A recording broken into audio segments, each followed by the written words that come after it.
علی بھائی آج کا آخری سوال ہے، آپ نے ایک ویڈیو میں سنن ابی داؤد کی حدیث نمبر 4656 کے تحت سیدنا عمر فاروق رضی اللہ تعالیٰ عنہ کی رضی ایک اللہ پیش تعالیٰ گوئی کا عنہ ذکر کیا جس کے مطابق سیدنا عثمان واقعی خلیفہ بھی بن گئے۔ رضی اللہ اس تعالیٰ پیش عنہ۔ گوئی کو ہم سیدنا عمر فاروق کی کرامت کہیں گے یا کشف اور علم غیب سے تعبیر کریں گے؟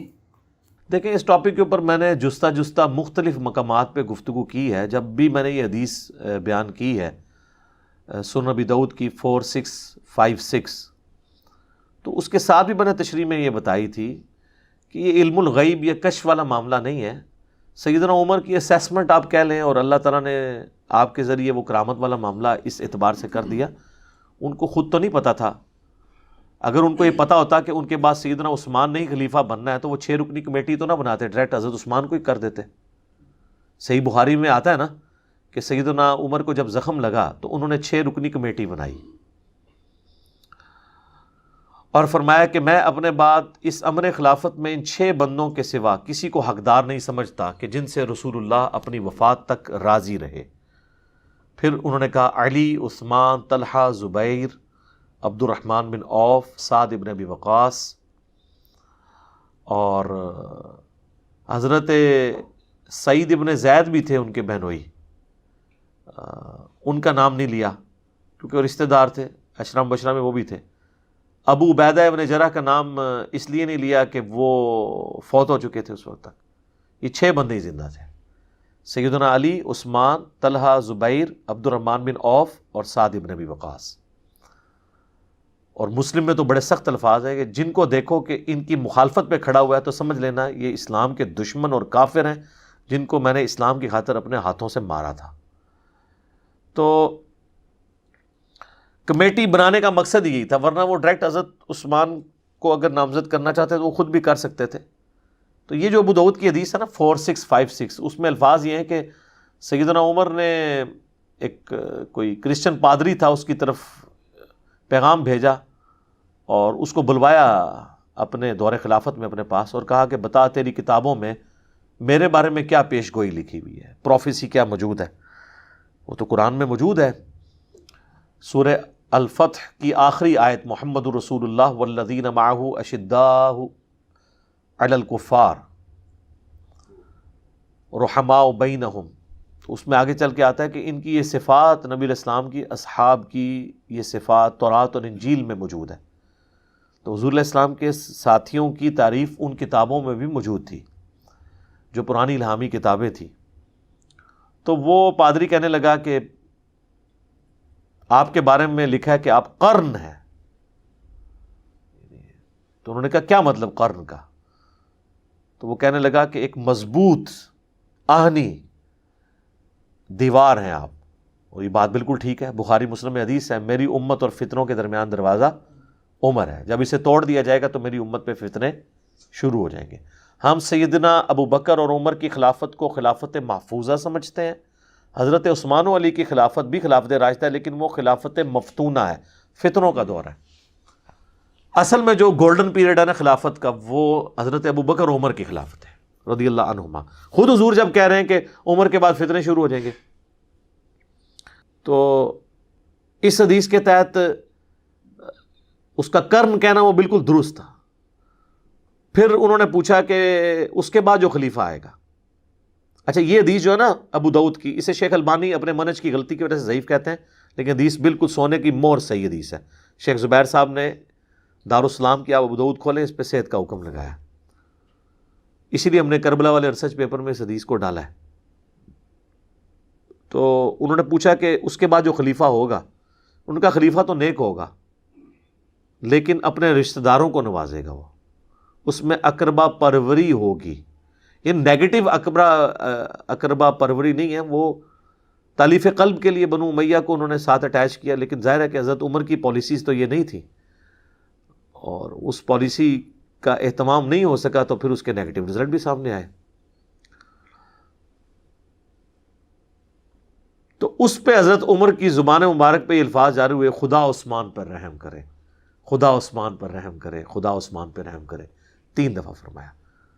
اس میں نے کہا تھا کہ یہ حضرت عمر کی اسیسمنٹ تھی جو واقعی کرامت کے طور پہ ظاہر ہوئی، کیونکہ ان کے دماغ میں پلاننگ ہوگی نا کہ میں 6 رکنی کمیٹی بناؤں گا اور ہو سکتا ہے وہ حضرت عثمان پہ متفق ہو جائے، لیکن کوئی کلیئر کٹ تو چیز نہیں تھی موجود. تو یہ کوئی کشف نہیں تھا ان کو ہوا، ان کی اسیسمنٹ تھی. قریبی لوگ جانتے ہوتے ہیں کہ کسی شخص کی عادتیں کیا ہے. اس حوالے سے میں نے کربلا والے ریسرچ پیپر میں کئی ایک احادیث بھی شامل کی ہیں. حضرت عثمان کا جو اپنے رشتہ داروں کے ساتھ نرمی والا رویہ تھا حضور کی مبارک زندگی میں بھی، اور اس کی وجہ سے ان کو بعد میں کیا نقصان اٹھانا پڑا، وہ آج ٹاپک نہیں ہے. آپ میرے یوٹیوب پہ ویڈیو دیکھ سکتے ہیں سیدنا عثمان کی شہادت کے اصلی اسباب. ایک تو جعلی اسباب کہتے ہیں نا، عبداللہ بن سبا تھا، وہ بعد میں آیا ہے، وہ حضرت علی نے اسے قتل کروایا ہے. حضرت عثمان کے گورنر بنو امیہ کے جو تھے، ان کے اپنے گورنر، وہ ان کی شہادت کا سبب بنے. ان کی غلط پالیسیز اور ایٹیچیوڈ جو تھا گورنروں کا. تو وہ 3 دفعہ ان کی زبان سے یہ الفاظ نکلے. باقی اگر کوئی کہتا ہے یہ ان کا کوئی کرامت اس حوالے سے ہے کہ ان کو کشف ہو گیا تھا، تو یہ غلط ہے. صحیح بخاری میں کتاب الشہادات چیپٹر میں حدیث موجود ہے.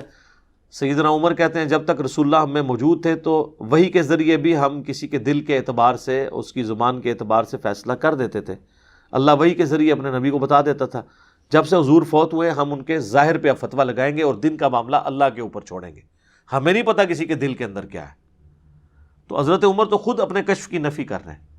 لہٰذا یا ساریت الجبل والی روایت جو دلائل النبوہ امام بیہقی کی کتاب سے پیش کی جاتی ہے، جو مشکات میں بھی 3 جلد کے اندر موجود ہے، اس کی 2 اسناد ہیں، دونوں ضعیف ہیں. تو ایک میں تدلیس کا ایشو ہے، دوسری روایت جو ہے وہ ضعف کی وجہ سے ضعیف ہے. اس پہ شیخ زبیر صاحب نے پورا مضمون بھی لکھا ہوا ہے. دونوں روایتیں جو ہے نا وہ ضعیف ہیں. تو وہ یا ساریت الجبل والی بھی روایت کوئی ثابت نہیں ہے. تو بخاری میں جب آ گیا کہ انہوں نے کہا کہ ہمیں تو نہیں پتا، ہم تو اللہ کے سپرد کرتے ہیں دلوں کا معاملہ، ہم تو ظاہر پہ بات کرتے ہیں. یہاں پہ بھی ان کی اسیسمنٹ تھی. پھر انہوں نے پادری سے پوچھا کہ اس کے بعد جو خلیفہ بنے گا، تو اس نے کہا کہ وہ تو لوہے میں لپٹا ہوا شخص ہوگا. تو حضرت عمر کو غصہ آیا. انہوں نے کہا بدبودار کیا کہہ رہا ہے تو، لوہے میں لپٹا ہوا. تو کہنے لگا کہ وہ خلیفہ تو بڑا نیک ہوگا، لیکن اس کی زندگی پوری جنگوں میں گزرے گی، کیونکہ تلوار نیام سے باہر آ چکی ہوگی. وہ تو خود نیک ہوگا، کوشش کرے گا اس سسٹم کو بچانے کی، لیکن معاملات ہینڈل نہیں ہوں گے، خون بہنا نہیں رکے. لوہے میں لپٹا ہوا یعنی وہ اس کو خلافت سنبھالتے ہی زیرہ پہننی پڑ جائے گی. تو پھر مولا علی کو جنگ جمل صفین نہروان لڑنی پڑی ہے نا. اب دیکھیں نا، تو وہ تو پہلے ہی پریڈکشن موجود تھی کہ ان پہ یہ مشکل وقت آنا ہے. تو اس حدیث کے تحت بعض لوگوں نے کہا کہ حضرت عمر کو کوئی شاید کو کشف ہو گیا تھا. کشف نہیں ہوا تھا، بلکہ ان کی ایک اسیسمنٹ تھی کہ حضرت عثمان میں یہ کوالٹیز پائی جاتی ہیں، خدا عثمان پہ رحم کرے کہ وہ ایسا یعنی معاملہ ان سے نہ ہو. باقی یہ کہ وہ جو معاملات ہوئے اس کی وجہ سے پھر میں سمجھتا ہوں کہ سیدنا عثمان کی شہادت ان کی غلطیوں کا کفارہ بن گئی. اس حوالے سے آج کی ڈیٹ میں ہم انہیں کوئی متون نہیں کر سکتے. وہ بخاری میں بڑی ڈیٹیل حدیث ہے نا، ایک صحابی نے خواب دیکھا تھا کہ آسمان سے گھی اور شہد ٹپک رہا ہے، اور رسول اللہ صلی اللہ علیہ وآلہ وسلم ایک رسی لٹکی ہے اس سے اوپر چڑھ گئے، اور پھر دوسرے شخص نے وہ رسی پکڑ لی، وہ بھی اوپر چڑھ گیا، یعنی حضرت ابو بکر. پھر تیسرے شخص نے رسی پکڑی، وہ بھی اوپر چلا گیا، یعنی حضرت عمر. پھر جب چوتھے شخص نے رسی پکڑی، یعنی حضرت عثمان، تو رسی ٹوٹ گئی. پھر حدیث میں الفاظ ہیں اس رسی کو اس کے لیے جوڑ دیا گیا، تو وہ بھی اوپر چڑھ گیا. تو یہ تکلیفوں والا تو معاملہ تھا نا. بخاری مسلم میں حدیث ہے، نبی علیہ السلام ایک باغ میں ایک کنویں کی منڈیر پہ بیٹھے ہوئے تھے، تو باغ کے دروازے پہ دستک ہوئی. وہ باغ آپ کا نہیں تھا، کسی صحابی کا تھا. آپ نے فرمایا جو کوئی بھی ہے نا اس کو جنت کی بشارت دے دو. دروازہ کھولا تو حضرت ابو بکر. تو انہوں نے کہا رسول اللہ نے آپ کے لیے جنت کی بشارت دی ہے. تو حضرت ابو بکر آئے، نبی علیہ السلام نے ان کو دائیں طرف بٹھا لیا اس کنویں کی منڈیر پہ. تھوڑی دیر بعد پھر دستک ہوئی. بخاری مسلم کے الفاظ ہیں، نبی علیہ السلام فرمایا اب بھی جو آیا نا اس کو جنت کی بشارت دو. دروازہ کھولا تو حضرت عمر. حضور علیہ السلام نے ان کو اپنے بائیں طرف بٹھا لیا. تیسری دفعہ جب دستک ہوئی تو آپ فرمایا اب جو آیا نا اسے بھی جنت کی بشارت دو، لیکن ان مصیبتوں اور تکالیف کے ساتھ جو اسے پہنچیں گی. دروازہ کھولا تو حضرت عثمان تھے. یعنی حضور کو یہ بتایا گیا تھا کہ ان کے ان کے آخری وقت میں ان کو ان آزمائشوں سے گزرنا پڑے گا۔ تو اس صحابی نے حضرت عثمان کو کہا کہ میں آپ کے لیے جنت کی بشارت ہے، لیکن حضور نے کہا ان تکلیفوں کے ساتھ جن سے آپ کو گزرنا پڑے گا، ان فتنوں اور آزمائشوں کے ساتھ۔ تو ان کا میں اللہ کی پناہ میں آتا ہوں ان آزمائشوں کے اگینسٹ۔ تو آزمائش تو ٹال نہیں سکتے جو اللہ نے مقدر کی ہے۔ تو وہ راوی کہتے ہیں کہ دائیں بائیں تو جگہ ختم ہو چکی، تو حضور کے سامنے حضرت عثمان آ کے بیٹھ گئے۔ تو راوی حدیث کہتے ہیں میں نے اس کی تعبیر یہ کی ہے کہ ابو بکر اور عمر حضور کے ساتھ دفن ہوئے ہیں، اور حضرت عثمان کی قبر جو ہے نا حضور کے قبر اطہر کے بالکل سامنے ہے، بقیع غرقد میں۔ ایگزیکٹلی آپ حضرت عثمان کی قبر پہ کھڑے ہونا، بالکل ناک کی سیدھ میں، روضہ شریف کی سیدھ میں ہے، وہ گنبد خضرا کے نیچے قبر مبارک ہے نا، ایگزیکٹلی وہاں پہ موجود ہے۔ تو ان آزمائشوں کا تو یہ نہیں پتہ تھا کہ انہیں گزرنا پڑے گا۔ جامع ترمذی میں حدیث ہے، نبی علیہ السلام کے پاس سے ایک شخص گزرا جس نے سر پہ چادر اوڑھی ہوئی تھی، تو آپ نے اس کی طرف اشارہ کر کے فرمایا کہ فتنوں کے دور میں یہ شخص حق پر ہوگا۔ تو وہ صحابی کہتے ہیں میں نے دیکھا تو وہ حضرت عثمان تھے، تو میں نے حضرت عثمان کا چہرہ حضور کی طرف کر کے میں نے کہا کہ حضرت عثمان کے بارے میں آپ نے بات کی ہے؟ تو آپ نے فرمایا ہاں۔ پھر ترمذی میں حدیث ہے کہ حضرت عثمان نے کہا کہ مجھ سے رسول اللہ نے ایک عہد لیا تھا، میں اپنے اس عہد کے اوپر قائم ہوں، حتیٰ کہ میں مر جاؤں، رسول اللہ کے پاس ملاقات کے لیے پہنچ جاؤں۔ وہ عہد یہی تھا کہ اس تکلیف سے تمہیں گزرنا پڑے گا، صبر کرنا۔ بخاری مسلم میں حدیث ہے کہ مسلمان کو کوئی بھی دکھ، درد یا اندیشہ بھی پہنچتا ہے نا، اس کے اگینسٹ بھی اللہ تعالیٰ اس کے گناہوں کو معاف کر دیتا ہے۔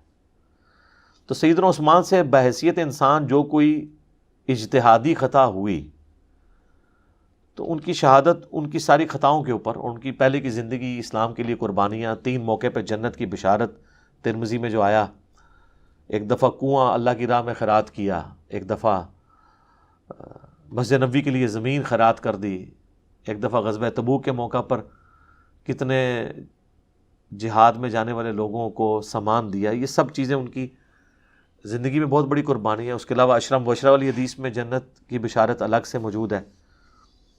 اس سے بھی بڑھ کے میں جو سعادت سمجھتا ہوں ذو النورین ہونا، کہ نبی علیہ السلام کی اپنی 2 حقیقی بیٹیوں کا یہ کے بعد دیگرے ان کے عقد میں آنا، یہ بہت بڑے فضائل ہیں۔ اس کے اگینسٹ کسی کی زندگی میں 2-4 جگہ پہ کہیں پہ بحیثیت انسان کچھ مس ہینڈلنگ ہو، تو اس کی زندگی کو آپ 0 سے ملٹیپلائی نہیں کر سکتے۔ اب مولا علی کی طرف آ رہے ہیں، اسی حدیث میں جو آیا کہ وہ لوہے میں لپٹا ہوا ہوگا۔ یہ بھی سیدنا علی کے لیے ایک مشکل وقت تھا کہ ان کو بڑھاپے میں جا کے 60 سال کی عمر میں جا کے تلوار اٹھانی پڑ گئی دوبارہ سے، جب داڑھی بھی سفید ہو چکی ہے۔ جنگ جمل صفین نہروان لڑنی پڑ گئی۔ المستدرک الحاکم میں، سنن نسائی الکبریٰ کے اندر، دونوں کتابوں میں، اور مسند احمد میں، تینوں کتابوں میں یہ حدیث ہے کہ نبی علیہ السلام اپنی ایک زوجہ محترمہ کے گھر سے ایک دفعہ نکلے تو پیدل چلتے ہوئے آپ کا جوتا ٹوٹ گیا، تو آپ نے اپنے مبارک جوتی جو ہے حضرت علی کو گانٹھنے کے لیے دی۔ تو حضرت علی ایک جگہ بیٹھ کے اس کو سیدھا کرنا شروع ہو گئے، تو حضور علیہ السلام تھوڑے قدم آگے جا کے ایک درخت کے نیچے آپ رک گئے، اور راوی کہتے ہیں ہمارے اندر ابو بکر عمر بھی موجود تھے اس وقت۔ تو نبی علیہ السلام نے ہم سے فرمایا کہ دیکھو اللہ تعالیٰ نے مجھے قرآن کے ساتھ مبعوث کیا، اس قرآن کی تنزیل کی خاطر ایز اے لاسٹ ریزارٹ مجھے اپنے قبیلے کے لوگوں قریش کے ساتھ جنگیں کرنی پڑی۔ بدر و احد کس کے ساتھ کی ہے؟ خندق قریش مکہ کے ساتھ۔ یعنی کبھی حضور کی خواہش تو نہیں تھی کہ اپنے رشتہ داروں پہ تلوار اٹھاتے، لیکن قرآن کی خاطر۔ پھر آپ نے فرمایا تم میں ایک ایسا شخص بھی ہے جسے قرآن کی تفسیر اور تعبیر کی خاطر مسلمانوں کے خلاف تلوار اٹھانا پڑے گی۔ اب یہ بڑی عجیب بات ہے کہ مسلمانوں کے خلاف تلوار۔ صحابہ کہتے ہیں ہم بڑے شوق سے متوجہ ہوئے کہ وہ شخص کون ہوگا جو حضور کا کام کرے گا حضور علیہ السلام کے بعد۔ تو سیدنا ابوبکر نے کہا انا یا رسول اللہ، کیا وہ خوش نصیب میں ہوں؟ آپ فرمایا نہیں۔ حضرت عمر نے کہا میں ہوں؟ فرمایا نہیں، بلکہ وہ شخص ہے جو میری جوتیاں گانٹ رہا ہے۔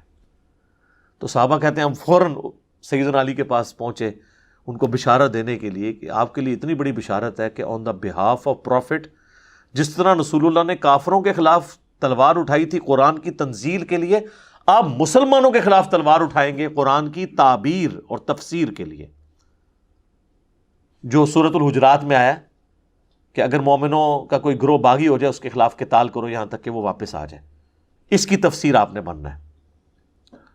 تو سیدنا علی مسکرا پڑے. انہوں نے اس طریقے سے رسپانس کیا کہ صحابہ کہتے ہیں ہم سمجھ گئے کہ حضرت علی کو یہ بات پتہ ہے کہ انہوں نے یہ کام کرنا ہے, حضور نے ان کو یہ بشارت دی ہوئی ہے. تو اس کے تحت حضرت علی ہی کے دور میں جنگ جمل صفین نہروان ہونی تھی, اور چوتھا خلیفہ حضرت علی نے ہی بننا تھا. پہلے دوسرے اور تیسرے خلیفے کے موقع پر تو یہ جنگیں آئی بھی نہیں ہے نا. جس وقت ڈیوٹی تھی وہ اسی وقت انہوں نے پوری کرنی تھی نا. تو وہ پھر ڈیوٹی انہوں نے اپنی پوری کی ہے. اللہ تعالیٰ نے جو نبی علیہ السلام نے ان کے ذمہ کام لگایا تھا وہ کیا پورا. اچھا, اب یہ حدیث جو ہے نا ان کے گلے پہ بڑی اٹک جاتی ہے, کیونکہ اس کے ساتھ پھر وہ ابو داؤد ترمذی ابن ماجہ کی حدیث ہے, علیکم بسنتی و سنت الخلفاء الراشدین المہدیین, تم پر میری سنت اور میرے خلفاء راشدین کی سنت لازم ہے. اس کے تحت تو یہ حضرت ابو بکر کے خلاف کھڑے ہونے والے بھی باغی, حضرت عمر کا دور تو مسلمانوں میں کوئی ان کے خلاف کھڑا نہیں ہوا. منکرین زکوٰۃ والا ایشو حضرت ابو بکر کے دور میں ہی ٹیکل ہو گیا. حضرت عثمان کے خلاف بھی بلوائی آئے, وہ بھی مسلمان تھے, تو اس دور میں بھی ہم حضرت عثمان کو حق پہ مانتے ہیں. اور حضرت علی کے دور میں بھی جو حضرت علی کے مخالفین ہیں ان کے مقابلے میں حضرت علی حق پہ تھے. ہمیں خلیفہ راشد کی پیروی کا حکم تھا اور وہاں پہ ان کو تلوار بھی اٹھانی پڑی. اچھا, اب جب یہ حدیث آتی ہے نا کہ نبی علیہ السلام نے فرمایا کہ تمہیں قرآن منوانے کے لیے مسلمانوں کے خلاف تلوار اٹھانی پڑے گی, تو یہ حدیث ان کے لیے بڑی مشکل ہو جاتی ہے. یہ آپ کو پتہ ہے اس حدیث کی تفسیر میں کہتے ہیں یہ اصل میں اس سے مراد جنگ جمل اور صفین نہیں ہے, وہ کہتے ہیں اس سے مراد جنگ نہروان ہے. تو اس کا مطلب ہے خوارج مسلمان ہوئے نا, پھر منوال ہے نا دونوں, مسلمانوں کے خلاف تلوار اٹھانی پڑی. حالانکہ حقیقت یہ ہے کہ فئۃ الباغیہ یہ تینوں گروہ ہیں, کیونکہ صحیح بخاری میں 2812 نمبر حدیث ہے 2812 کہ عمار کو ایک باغی جماعت قتل کرے گی. فئۃ الباغیہ, عمار ان کو اللہ اور جنت کی طرف بلائے گا اور وہ جماعت اس کو دوزخ کی طرف بلا رہی ہوگی. یہ راوی کے الفاظ نہیں ہیں سر, یہ رسول اللہ کا فرمان ہے صلی اللہ علیہ وآلہ وسلم. ٹھیک ہے جی. تو فئۃ الباغیہ تو جنگ صفین والوں کو کہا گیا, جنگ جمل والے تو ہے ہی تھے, انہوں نے تو خیر توبہ بھی کر لی. سیدہ عائشہ بھی بعد میں شرمندہ ہوئی, سیدنا طلحہ زبیر نے تو جنگ بھی چھوڑ دی. الگ سے میری اس کے اوپر ویڈیوز ریکارڈڈ ہیں. جنگ جمل صفین اور نہروان آپ لکھیں تو میری ویڈیوز کھل جائیں گی. میرا ریسرچ پیپر بھی کربلا والا پڑھ لیں. آج میرا ٹاپک نہیں ہے, میں اس کو اسی پہ کنکلوڈ کرتا ہوں اور اسی حدیث کی طرف واپس آتا ہوں. 4656 سیدنا عثمان کے بارے میں. حضرت عثمان رضی اللہ تعالیٰ عنہ کے بارے میں جو حضرت عمر کے کومنٹس تھے وہ کوئی کشف و الہام سے نہیں تھے, ان کی اسیسمنٹ کی وجہ سے. جیسے ساتھی لوگ آپس میں ایک دوسرے کو جانتے ہوتے ہیں کہ کسی کا ایٹیچیوڈ کس قسم کا ہے, تو اس طرح کے کئی ایک زندگی میں حضرت عثمان کے واقعات موجود تھے کہ جو ان سے بعض اوقات اپنے رشتہ داروں کے معاملے میں یعنی شفقت کا پہلو غالب ہوا. وہ آج ٹاپک نہیں ہے, آپ کربلا والے ریسرچ پیپر میں کئی ایک چیزیں پڑھ سکتے ہیں. ایک کاتب وحی جو مرتد ہو گیا تھا, حضرت عثمان کا رشتہ دار تھا. سنن نسائی میں ڈیٹیل حدیث موجود ہے. آپ نے فرمایا غلاف کعبہ میں بھی پاؤ اسے قتل کر دینا. حضرت عثمان نے اسے پناہ دے دی, حضور کے سامنے جو ہے وہ پیش کیا. عبداللہ بن سعد ابی سرہ, تو نبی علیہ السلام نے اپنا چہرہ انور پھیر لیا, دوسری طرف سے آ کے پیش کیا, یا رسول اللہ اس کی توبہ. حالانکہ حضور تو فرما چکے تھے کہ غلاف کعبہ میں لپٹا ہو. باقی 3 قتل ہو گئے, اس کو تو پناہ مل گئی تھی, اور حضور تو نہیں چاہتے تھے پناہ ملے, کیونکہ یہ کاتب وحی تھا اور مرتد ہوا تھا. کاتب وحی مرتد ہوا ہو تو پھر معاملہ تو بڑا خطرناک ہے. 3 دفعہ ایسے ہوا, چوتھی دفعہ نبی علیہ السلام نے شفقت فرمائی. ٹھیک ہے, جب وہ چلا گیا تو آپ نے فرمایا کہ تم میں کوئی ایک شریف آدمی بھی ایسا نہیں تھا کہ وہ دیکھ رہا ہو کہ میں اپنا رخ انور پھیر رہا ہوں تو اٹھ کے اس کو قتل کر دیتا, جس کے بارے میں عثمان مجھ سے پناہ مانگ رہا تھا. جب میں نے حکم دیا تھا کہ غلاف کعبہ میں بھی لپٹا ہوا تو قتل کر دو, تو تم نے اس چیز کا کیوں کیا کہ میں تمہیں ڈائریکٹلی حکم دوں؟ میرا چہرہ انور پھیرنے سے تم نے سمجھ نہیں لیا کہ اسے مار دو؟ تو صحابہ نے کہا یا رسول اللہ, آپ اگر ہمیں ایک دفعہ آنکھ سے اشارہ کر دیتے نا تو ہم اسے ادھر ہی تکا بوٹی کر دیتے. تو نبی علیہ السلام فرمایا کہ نبی کے لیے شایع نہیں کہ وہ آنکھ سے کسی کو اشارہ کرے, یہ اس کے اخلاق سے بلند تر چیز ہے.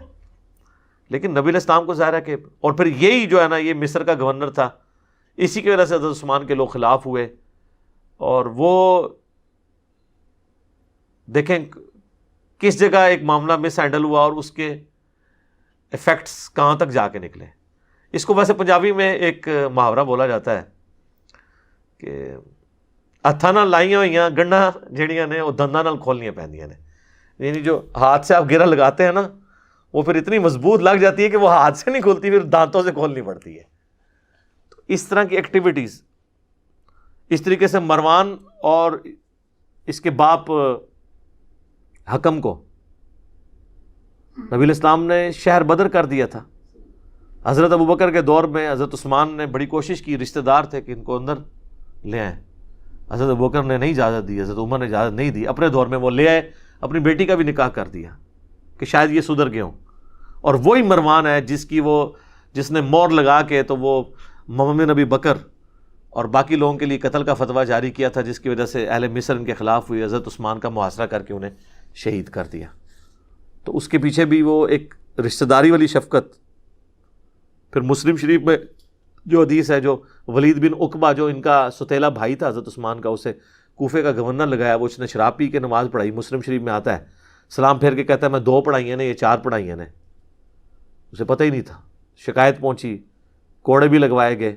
حضرت علی موجود تھے, حضرت عثمان نے کہا اسے کوڑے لگاؤ. حضرت علی نے حضرت حسن ابن علی سے کہا کہ اٹھ اسے کوڑے لگا. تو حضرت حسن نے اپنے باپ کے بھی حکم نہیں مانا. انہوں نے کہا جو ان کی میٹھی کھاتا ہے وہی کڑوی بھی چکھے, کیوں اس طرح کے گورنر ہمارے اوپر لگاتا ہے. یعنی اس کا مطلب تھا. پھر بنو امیہ بنو ہاشم کی جنگ شروع ہو جائے گی, ایک کولڈ وار. تو حضرت حسن وہاں سے چلے گئے, حضرت علی اپنے باپ کا حکم نہیں مانا. اتنی ناراضگی تھی, وہ سمجھتے تھے کہ یار کیوں اس طرح کے لوگ ہم پہ مسلط کیے ہیں حضرت عثمان نے. پھر ایک اور صحابی تھے, ان کو حضور سیدنا علی نے حکم دیا تو انہوں نے کوڑے لگائے. 40 پہ پہنچ کے انہوں نے کہا کہ رسول اللہ صلی اللہ علیہ وسلم 40 لگواتے تھے, حضرت ابوبکر نے بھی 40 لگوائے, حضرت عمر نے 80 لگائے. مجھے دونوں پسند ہیں لیکن 40 پہ اکتفا کرتے ہیں, 80 بھی لگوا سکتے تھے. تو وہ آہستہ آہستہ ساری چیزیں پائل اپ ہوتی گئیں. پھر صحیح بخاری میں آتا ہے